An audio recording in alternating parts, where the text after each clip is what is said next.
Good morning! It's a new day, it's a new life. Char! Hey guys, it's Lyra. Back again in this another mini vlog. Papakita ko nga sa inyo kung ano yung usually ginagawa ko sa trabaho ko. Siya nga pala guys, ang pasok ko pala ay 8:30 AM hanggang 6 o'clock ng hapon. Dito naman ay napakagaan lang ng trabaho and syempre nakakapag-beauty rest din naman ang Disney Princess.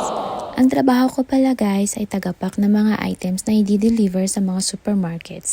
Nagpapack din kami ng mga orders from Mercado Libre o yung gaya sa Pilipinas na Lazada or Shopee.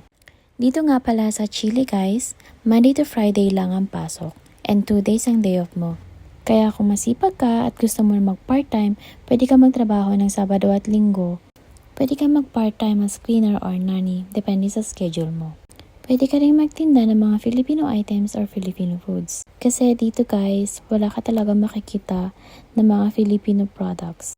Especially ang layo kasi ng Pilipinas at Chile. 11,000 miles ba naman kasi. Pero anyway, maganda dito sa Chile guys. So sa mga nagbabalak na pumunta ng Chile, go ahead.